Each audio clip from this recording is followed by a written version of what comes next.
अस्सलाम वालेकुम viewers, welcome to my YouTube channel. आज की इस क्लास में हम करेंगे एक्सरसाइज नंबर 1.1 का क्वेश्चन नंबर 2। क्वेश्चन नंबर 2 है सोल्व बाय फैक्टराइजेशन। फैक्टराइजेशन के मेथड से हमने इस क्वाड्रेटिक इक्वेशन को सोल्व करना है। तो चलते हैं इसके सॉल्यूशन की तरफ। सॉल्यूशन में सबसे पहले हम क्वेश्चन को रीराइट करेंगे। x² - x - 20 equals to 0। अब सबसे पहले हमने देख लेना है कि क्या ये क्वाड्रेटिक इक्वेशन स्टैंडर्ड फॉर्म में है। किसी भी पार्ट में सबसे पहले ये चीज़ चेक करनी है। स्टैंडर्ड फॉर्म में होगी, उसके बाद हम इस पे फैक्टराइजेशन अप्लाई करेंगे। तो ये स्टैंडर्ड फॉर्म में है। स्टैंडर्ड फॉर्म में है तो अब फैक्टराइजेशन किस तरह से करते हैं। यहाँ पर जो भी कांस्टेंट टर्म होगी, जैसे यहाँ पर 20 है, तो कांस्टेंट टर्म को जो x² का कोफिशिएंट होगा, जैसे यहाँ x² का कोफिशिएंट कुछ नहीं है तो मतलब 1 है, इस कांस्टेंट को इसके कोफिशिएंट के साथ आप इस तरह से अगर मल्टीप्लाई करें तो आता है 20। अब हमने दो इस तरह के नंबर्स लेने होते हैं कि उनको मल्टीप्लाई करें तो 20 आए, और प्लस या माइनस करें उन्हीं दो नंबर्स को, जो दो नंबर्स हम लेंगे उनको प्लस या माइनस करने पर हमारे पास ये मिड टर्म मतलब x टर्म आनी चाहिए, x का कोफिशिएंट आना चाहिए जो कि 1 है। दोबारा से बता रही हूँ, यहाँ पर हमारे पास क्वाड्रेटिक इक्वेशन में जो कांस्टेंट टर्म होगी उसको हमने इस x² के कोफिशिएंट के साथ मल्टीप्लाई करके देखना है। जो आएगा मल्टीप्लाई करने से, जैसे 20 को 1 से करें तो 21 × 20 आता है। अब दो इस तरह के नंबर्स लेने हैं कि उनको मल्टीप्लाई करने से तो 20 आए, और उन्हीं दो नंबर्स को अगर आप प्लस कर लें या माइनस कर लें तो यहाँ पर जो x टर्म है उसका कोफिशिएंट आना चाहिए। तो पहले हम देखते हैं अब 20 किस किस दो नंबर्स को मल्टीप्लाई करने से आता है। 2 10 भी 20 होता है, 4 5 20 भी होता है, या इस तरह से 5 4 20 या 10 2 20, एक ही चीज़ है। अब ये तीन हमारे पास प्रोडक्ट्स हैं। अब अगर 21 लें तो प्लस करने से 21, हमें तो 1 चाहिए, और अगर माइनस करें तो 19, इट मीन्स ये नहीं हमें चाहिए। इसी तरह से 2 10 20 तो है, 2 में अगर 10 को प्लस करें तो 12 आएगा, माइनस करें तो 8, इट मीन्स ये भी नहीं। 4 × 5 20 है, 4 में 5 प्लस करें तो 9 आता है, लेकिन अगर माइनस कर दें तो 1 आता है, इट मीन्स ये वाला पेयर हमने यूज़ करना है। अब ये तो हमें पता चल गया कि ये दो नंबर्स हैं। अब लिखने का तरीका क्या है, इस टर्म को और कांस्टेंट टर्म को एज इट इज़ लिख देना है। ये जो दो नंबर्स आपने लिए हैं जैसे 4 और 5, यहाँ पर ये जो मिड टर्म के साथ साइन है उसको एज इट इज़ लगा दें। अब 4 और 5 में से जो बड़ी टर्म है, जैसे 5 बड़ा होता है, उसको लिखेंगे और उसके साथ ये x भी लिखेंगे। जो भी यहाँ पे मिड टर्म का वेरिएबल होगा उसको साथ लिख देना है। अब दूसरा हमारे पास 4x हो गया। अब यहाँ पर ये तो यहाँ बड़ी वैल्यू के साथ लग जाना है। इसका अब आपने खुद डिसाइड करना होता है कि यहाँ माइनस लगाएंगे प्लस, बेसिकली हमें 1 चाहिए तो माइनस और प्लस लगाएंगे, क्योंकि प्लस माइनस माइनस होता है, तो 5 में से 4 माइनस करेंगे तो 1x आएगा। अगर यहाँ पे माइनस लगा देंगे तो माइनस माइनस तो प्लस है, हमें तो प्लस नहीं करना ना, हमें तो माइनस करना है। तो इस तरह से ये हो जाएगा। इसको मिड टर्म ब्रेकिंग भी बोलते हैं, क्योंकि जो मिड टर्म है वो ब्रेक हो रही है ना, दो पार्ट्स में डिवाइड हो गई है। अब उसके बाद इन दोनों में से और इन दोनों में से हमने देख लेना है क्या चीज़ कॉमन है। x² और 5x में x कॉमन है, x कॉमन लेंगे तो अंदर बचेगा x - 5। इसी तरह से इन दोनों में प्लस 4 कॉमन है, वो कॉमन लेंगे तो आएगा x - 4 5 20 इक्वल्स टू 0। उसके बाद ये दोनों में कॉमन है। अच्छा, इन दोनों को चेक कर लेना है कि अगर तो ये दोनों सेम है, इट मीन्स हमने मिड टर्म बिल्कुल सही ब्रेक किया, हमने सही फैक्टराइज किया इसको। तो ये दोनों हमारे सेम है, इट मीन्स ये ठीक है। ये दोनों कॉमन है, इसलिए इसको एक दफ़ा लिख लेंगे, और यहाँ पर इसको और इसको भी एक ब्रैकेट में लिख लेंगे। ये इक्वल आ गया 0 के। अब उसके बाद x minus 5 into x plus 4 ये दोनों इक्वल हैं 0 के, तो इसको हम यूं भी लिख सकते हैं x माइनस 5 इक्वल्स टू 0 और x प्लस 4 इक्वल्स टू 0। यहाँ से x को फाइंड आउट करने के लिए -5 उस साइड पर जाकर +5 हो जाएगा और ये उधर जाके -4 हो जाएगा। तो अब हम इसका सोल्यूशन सेट लिखेंगे। Solution set equal -4 and 5। अब चलते हैं जी इसके नेक्स्ट पार्ट की तरफ। अब यहाँ पर ये है हमारा इसका सेकंड पार्ट। सेकंड पार्ट में देखें ये स्टैंडर्ड फॉर्म में नहीं है, तो पहले इसको सोल्व करके स्टैंडर्ड फॉर्म में ले आते हैं। क्वेश्चन को रीराइट करेंगे, y इंटू वाई माइनस 5, ये y इसके साथ मल्टीप्लाई हो रहा है 3y square as it is, y into y square minus y into 5y। उसके बाद इस सारी साइड को उधर ले जाते हैं, तो ये बन जाएगा 3y स्क्वायर, ये y स्क्वायर उस साइड पर जाकर -y स्क्वायर, ये 5y उधर जाके +5y और इधर बच जाएगा 0। ये भी y स्क्वायर वाली टर्म है, ये भी y स्क्वायर वाली टर्म है। 3y स्क्वायर में से 1y स्क्वायर माइनस होगा तो ये बचेगा 2y square plus 5y equals to 0। अब यहाँ पर देखें, यहाँ पे हमारे पास कोई कांस्टेंट टर्म नहीं है, तो इसकी हम मिड टर्म ब्रेक नहीं कर सकते। यहाँ पर सिंपली दोनों में y कॉमन आ जाएगा, तो इधर क्या बचेगा 2y प्लस 5 इक्वल्स टू 0। अब ये हमारे पास दो फैक्टर्स बन गए हैं और उसके अकॉर्डिंग ये y भी इक्वल टू 0 है एंड और 2y प्लस 5 ये भी इक्वल टू 0 है। अब ये तो हो गया y इक्वल्स टू 0, यहाँ से ये +5 उस साइड पर जाएगा तो -5 हो जाएगा। यहाँ से y के साथ 2 मल्टीप्लाई हो रहा है, उस साइड पर जाकर डिवाइड हो जाएगा। तो हमारे पास सोल्यूशन सेट आएगा 0 -5/2। तो ये था हमारा इसका पार्ट नंबर 2। अब चलते हैं इसके पार्ट नंबर 3 की तरफ। अब ये है जी इसका पार्ट नंबर 3। यहाँ पर पहले स्टेप में मैंने क्वेश्चन को रीराइट कर लिया है। अब इसको अरेंज कर लेते हैं ताकि क्वेश्चन स्टैंडर्ड फॉर्म में आ जाए।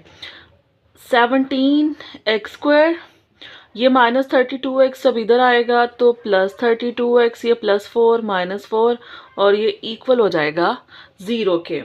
अब यहाँ पर इसका अगेन फर्स्ट पार्ट की जैसा ये स्टैंडर्ड फॉर्म में है 17, बट इस कांस्टेंट टर्म को x² के कोफिशिएंट के साथ मल्टीप्लाई करते हैं। ये रफ वर्क में आप कर सकते हैं, अदरवाइज तो प्रैक्टिस हो जाए तो इस तरह मल्टीप्लाई करने की ज़रूरत नहीं पड़ती। 17 4 होता है 68।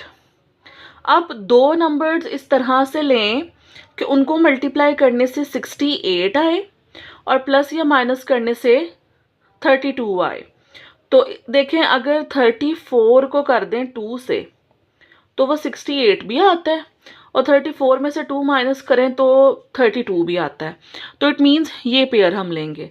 लिखने का तरीका सेम है, 17x² ऐसे ही, अब यहाँ पर प्लस ऐसे ही आएगा, बड़ी वैल्यू पहले 34x।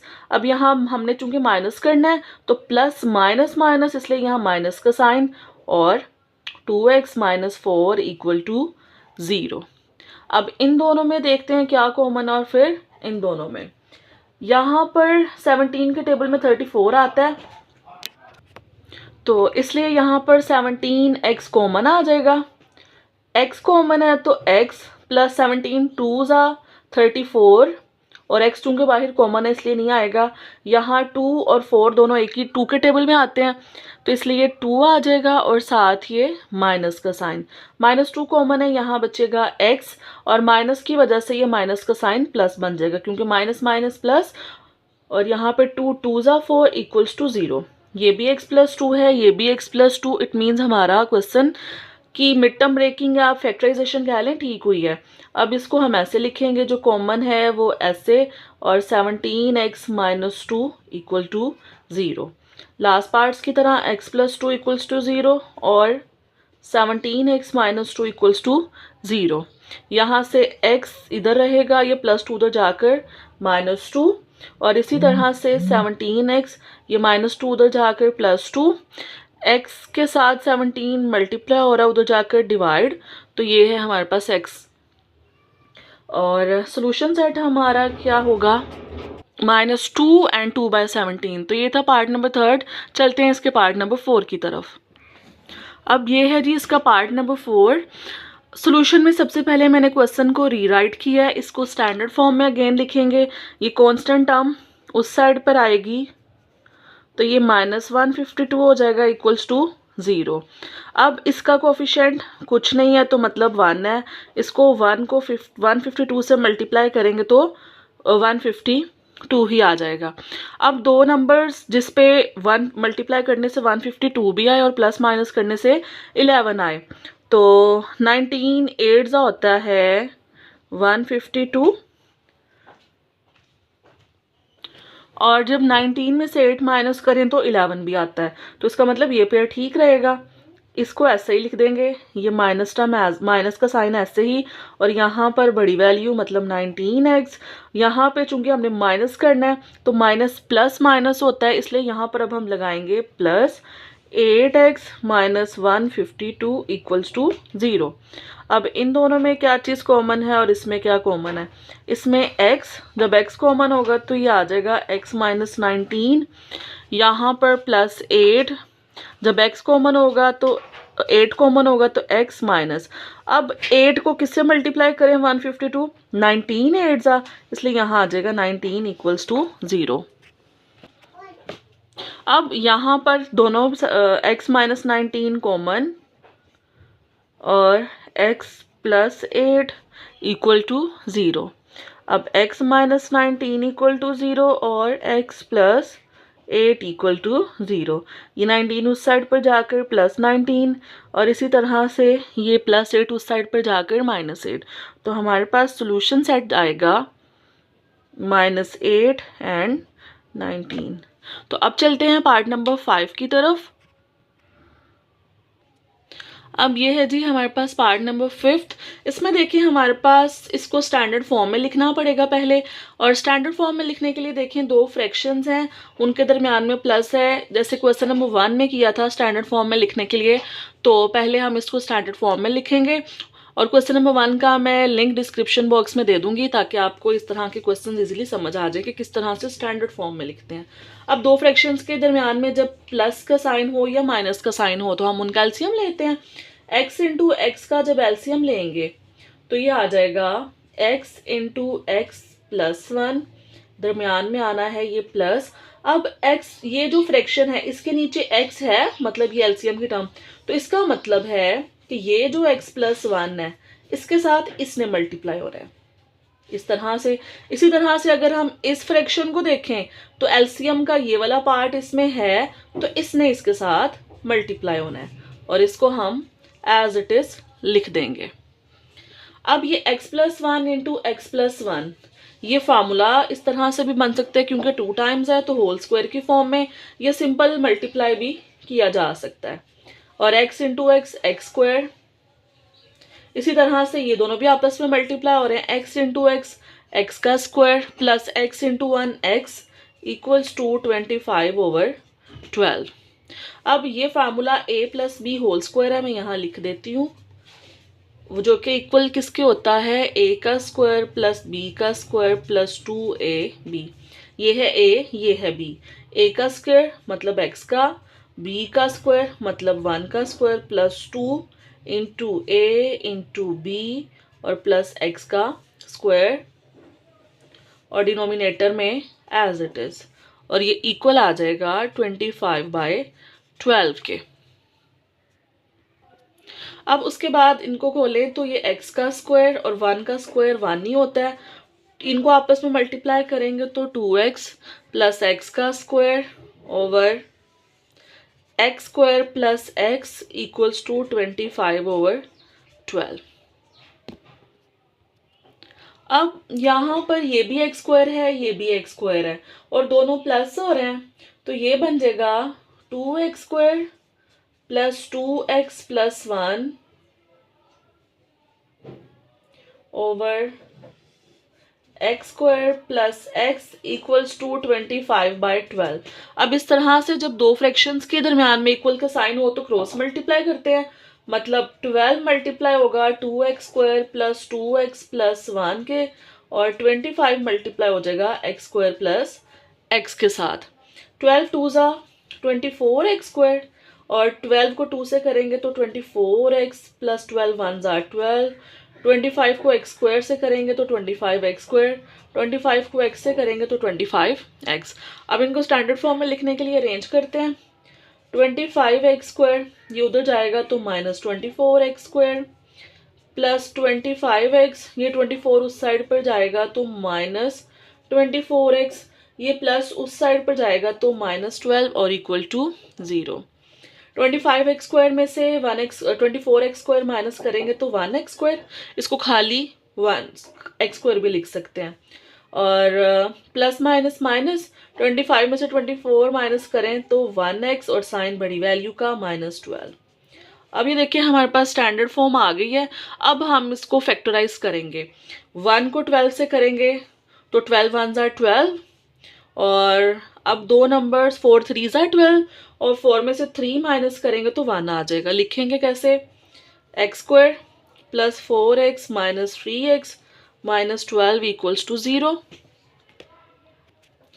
अब इन दोनों में x कॉमन है, x प्लस 4 आ जाएगा, यहाँ से -3 कॉमन x, और ये माइनस की वजह से ये प्लस बन जाएगा, 3 4 ज़ा 12 equals to 0। x plus 4 as it is, और x माइनस 3 इक्वल्स टू 0। अब यहाँ पर x प्लस 4 इक्वल्स टू 0 और x माइनस 3 इक्वल्स टू 0। ये प्लस 4 उस साइड पर जाकर -4, और ये प्लस 3 उस साइड पर जाकर -3 उस साइड पर जाकर +3। तो हमारे पास सोल्यूशन सेट जो आएगा वो है 3 -4। तो अब चलते हैं इसके लास्ट पार्ट की तरफ, पार्ट नंबर 6 की तरफ। अब ये है पार्ट नंबर 6। मैंने क्वेश्चन को रीराइट कर लिया है। यहाँ पर भी दो फ्रैक्शंस के दरमियान में आपको माइनस नज़र आ रहा है, तो पहले हम इसको स्टैंडर्ड फॉर्म में करेंगे इसको, और फिर इस पर फैक्टराइज करेंगे इसको। दोनों के दरमियान में माइनस है तो इसका मतलब हमें एलसीएम लेना पड़ेगा। तो एलसीएम आ जाएगा x minus 3 into x minus 4। अब इस वाली फ्रैक्शन के नीचे x माइनस 3 है तो 1 के साथ x माइनस 4 मल्टीप्लाई होगा, और आपको पता है कि 1 से किसी भी नंबर को मल्टीप्लाई कर दें तो वही आ जाता है। माइनस इसी तरह से यहाँ पे 1 के साथ x माइनस 3 मल्टीप्लाई होगा, और ये ऐसे ही आ जाएगा साथ। इसको हम मार्कर से लिख लेते हैं ताकि सही। अब इन ब्रैकेट्स को खोलते हैं तो x माइनस 4 माइनस एक्स और माइनस माइनस +3। इसी तरह से ये दोनों मल्टीप्लाई हो रहे हैं। x को पहले करेंगे तो x into x x square, x को 4 से करेंगे -4x, -3 को x से करेंगे -3x, माइनस माइनस +12, और ये साइड एज इट इज़ आ जाएगी। ये +x माइनस x से कैंसिल हो जाएगा, -4 + 3 -1, यहाँ पे x square minus minus plus तो -7x + 12 2/x - 9। अब यहाँ पर दो फ्रैक्शंस के दरम्यान में इक्वल है, इनको cross multiply 2 into x square -7x + 12 equal -1 into x - 9। तो 2 को x स्क्वायर से करेंगे 2x का स्क्वायर -14x + 24, 2 12 = 24, -x और माइनस माइनस +9। ठीक है, अब इसको अरेंज करते हैं। अब ये है 2x² -14x, ये -x इस साइड पर आकर +x +24, ये +9 उस साइड पर आकर -9 इक्वल्स टू 0। 2x का स्क्वायर माइनस प्लस माइनस, ये बन जाएगा -13x + 24 में से 9 माइनस करेंगे तो आ जाएगा 50। अब यहाँ पर देखें ये आई हमारे पास स्टैंडर्ड फॉर्म। 15 को 2 से करेंगे तो 30, और प्लस माइनस करने से हमें 13 चाहिए, तो 10 3 ज़ा भी 30, और 10 में 3 प्लस करेंगे तो 13। अब लिखेंगे किस तरह से, 2x² बड़ी वैल्यू 10x छोटी वैल्यू 3x, यहाँ पे ये साइन। अब चूंकि हमने दोनों को प्लस करना है तो माइनस माइनस प्लस होता है, इसलिए माइनस का साइन, प्लस 15 इक्वल्स टू 0। इन दोनों में 2x कॉमन, तो अंदर बचेगा x माइनस 2 5 ज़ा 10, और x चूंकि बाहर है इसलिए नहीं आएगा। इन दोनों में माइनस 3 कॉमन, क्योंकि 3 के टेबल में 15 आता है। x इस माइनस की वजह से ये प्लस माइनस बन जाएगा, और 3 5 ज़ा 15 इक्वल्स टू 0। अब यहाँ पर देखें दोनों ब्रैकेट्स में x माइनस 5 है, इट मीन्स हमने सही इसको फैक्टराइज किया है, तो ये आ जाएगा x minus 5 into 2x minus 3 equal to 0। तो x माइनस 5 इक्वल्स टू 0 और 2x माइनस 3 इक्वल्स टू 0। यहाँ से 5 उस साइड पर जाकर प्लस का बन जाएगा, माइनस 3 उस साइड पर जाकर प्लस 3, ये आ गया। अब यहाँ से x के साथ 2 मल्टीप्लाई और उस साइड पर जाकर डिवाइड, तो हमारे पास सोल्यूशन सेट होगा इसका 5,3/2। तो ये हमारा हो गया है question number 2 complete. I hope ये वीडियो काफ़ी हेल्पफुल रहेगी आपको क्वेश्चन 2 समझने में। तो मेरे चैनल को सब्सक्राइब कर लें, साथ लगे बेल आइकन को दबाना मत भूलिएगा, ताकि मेरी आने वाली हर नई वीडियो को नोटिफिकेशन आप तक पहुंच सके। लाइक और शेयर करना भी मत भूलिएगा। देखने के लिए अल्लाह हाफिज़।